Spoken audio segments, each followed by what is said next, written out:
কি বলবো, আমাকে দেওয়ালে পিঠ থেকে আমার কাছে জিনিস আদায় করা, যৌতুক আদায় করার মতো কথাটা আমি এখন বলতে চাই আসলে। লাইভে এসে এত কোটি কোটি মানুষের মধ্যে ছড়িয়ে দেওয়াটা আসলে একেবারেই আমি বলবো যে ইচ্ছা করে করা হয়েছে, আমাকে সমাজের সামনে ছোট করা হয়েছে।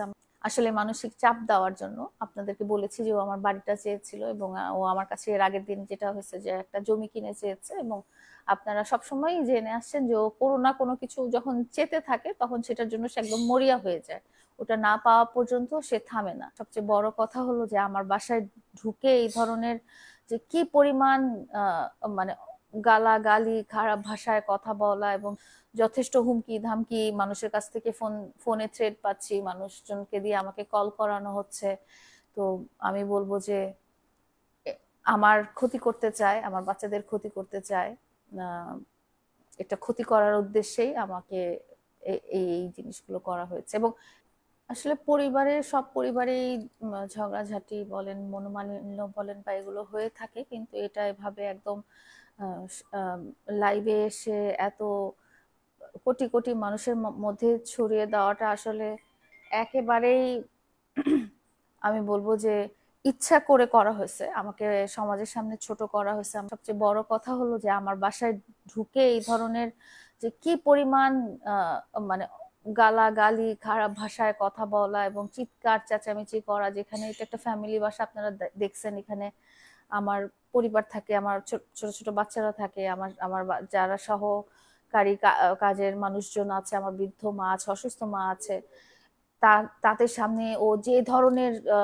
মানে চিৎকার চেঁচামেচি বা ভায়োলেন্স করেছে ঘরের ভিতরে, আমি এক কথায় বলতে পারি যে আমার বাসায় একটা ভায়োলেন্স ক্রিয়েট করা হয়েছে। আমার মনে হয়েছে যে এটা একেবারেই মানে ইচ্ছা করে, কারণ ঝগড়াঝাটি সবাই করে, এমন না যে কেউ ঝগড়াঝাটি করে না, ঝগড়াঝাটি সবাই করে, কিন্তু সেই ঝগড়াটা লাইভ করা, এভাবে 4টা লাইভ, একটা লাইভ না বরং 4টা লাইভ করা, তাও আবার আমাকে না জানিয়ে। আমি কিন্তু বুঝতেছিলাম না যে সে একটা লাইভ করতেছে।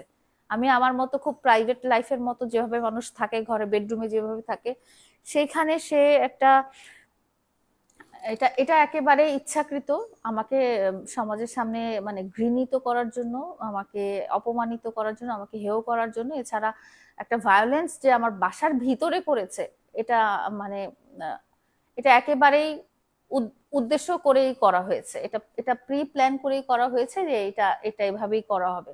আমরা কথা বলেছি মিডিয়ার সামনে, তখনও তো এগুলো ছিল না, মামলার ব্যাপার তো তখনও ছিল। তো ঠিক 2 দিন পরেই এই ধরনের জিনিসটা করা একেবারেই উদ্দেশ্য প্রণোদিত। তার পিছনে নিশ্চয়ই বড় বড় কোনো কারণ আছে, কারণ আমি এখনো যথেষ্ট হুমকি ধামকি, মানুষের কাছ থেকে ফোনে থ্রেট পাচ্ছি, মানুষজনকে দিয়ে আমাকে কল করানো হচ্ছে। তো আমি বলবো যে আমার ক্ষতি করতে চায়, আমার বাচ্চাদের ক্ষতি করতে চায়, এটা ক্ষতি করার উদ্দেশ্যেই আমাকে এই এই জিনিসগুলো করা হয়েছে। এবং এটা আমি আমি মুখে বলছি না, এটা আপনারা সবাই লাইভে দেখেছেন, এবং যারা যারা লাইভে দেখেছেন তারা অবশ্যই বুঝতে পারবেন যে একটা মানুষের বাসায় এই ধরনের কার্যকলাপ হইতে পারে না। একটা সাধারণ মানুষের বাসায় এই ধরনের কার্যকলাপ কেউ লাইভ করে না।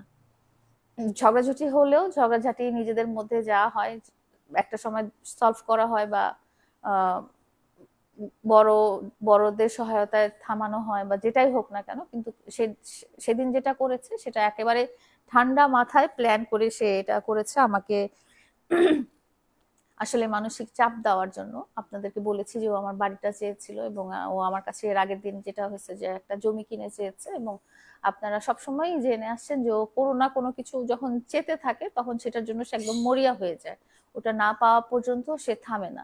প্রণোদিত ভাবে আমার গলায় পাড়া দিয়ে আমাকে আহ মানে কি বলবো, আমাকে দেওয়ালে পিঠ থেকে আমার কাছে জিনিস আদায় করা, যৌতুক আদায় করার মতো কথাটা আমি এখন বলতে চাই আসলে।